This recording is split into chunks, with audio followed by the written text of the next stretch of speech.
Hello and welcome to 365 Days of Healing. We're going to have a look at our ego today. This is all part of each week of my book Transformations, and each day of each week in that book I ask a series of questions or make a series of statements about different things and ask you to journal your thoughts on those statements or what you think is important for you. So our ego, what is our ego? Our ego is the sense of us that is very much a part of our survival mechanism. Without our ego, we wouldn't be driven to survive in this 3D dimension that we're living in at the moment on this earth plane. So the ego is vitally important for that survival, and I'll ask you straight off what you think you are capable of doing to stay in the survival mode. And that is being asked of us almost daily at the moment because of what is going on. And so we have to make decisions about that. Now, if we don't address what dying is or what our place is in the world, then we very often can be drawn into believing something that maybe does not suit us, our soul self or our higher self, whatever we want to call that.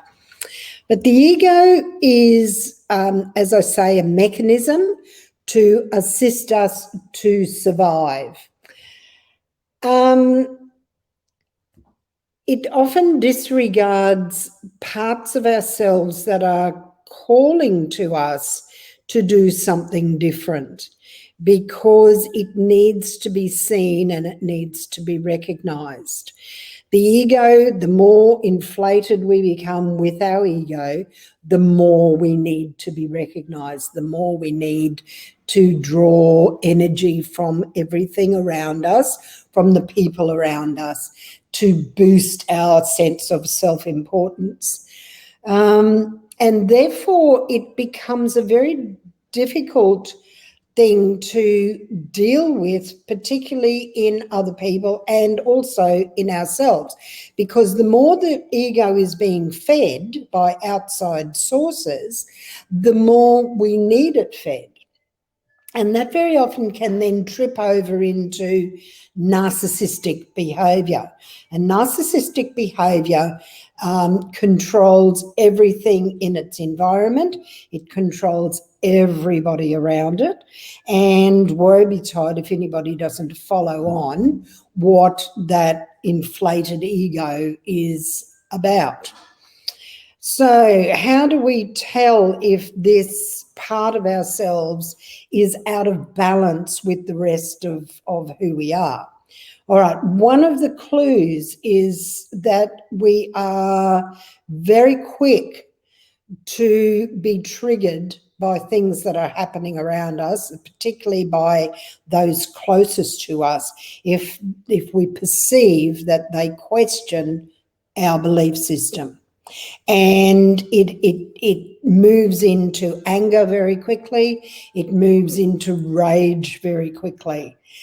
As soon as we see that happen, we then maybe need to question our own ego and our own ego being out of balance with the rest of the energies that we carry within us. Don't think for 1 minute that just because I vocalize my anger or I get into a rage does not mean that you who bury it down inside you don't feel it, and that your ego is not very much at work in you, or your narcissistic behaviours are not evident within you.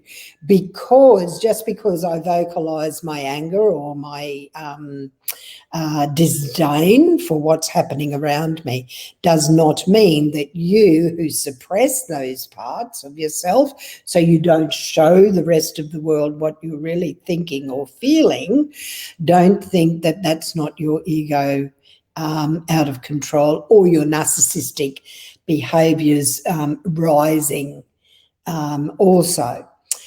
Because we can have a very inflated ego and just wipe people. That's it. I'm right, you're wrong, no questions about it. There is another way through that, of course, and other parts of us can find a way through to allow people to have their own opinion, to each of us go on a different pathway, and that's okay. It's when we are out of control with that ego self, that self-importance, it is driven by being better than, more important than, it tries to control everything within its environment, that it goes out of balance, and it can be then very destructive, not just for ourselves, but for everybody and everything around us. So a really good area of contemplation, something for us to meditate on, what that ego self is all about and how the ego can become overinflated. The people that you come across that we will call charlatans very often have a very inflated ego. They are not wrong. They pretend to the rest of the world that they are a particular type of person, and they actually use and abuse people, often underhandedly, with the guise of being Mr. Nice Guy, Mr. Nice Lady.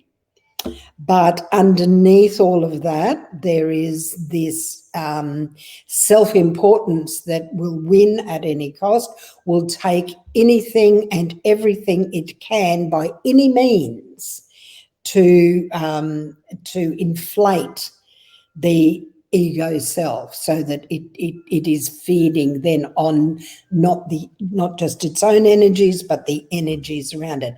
It discounts anything other than its own self-importance. And that's when the ego is out of balance. Now, the ego is a very important thing, as I said, for our survival. The same as what our compassion, our empathy, the love we feel, all the other energies that are flowing through us in this 3D template. So it's just an interesting area of investigation to see exactly where our ego is on the spectrum of does it serve our soul self, or does it just serve this physicality, or does it just serve our mental experience? So we can break each part of it down and see that it is vital for us to be here on this earth plane. However, when it takes over and it starts using energies from anything and everything around it, it can become out of balance, and it is a very destructive force. So a really good area to contemplate, to meditate on, and to bring into balance with our other energies. So thank you for listening, and I'll see you next time. Namaste.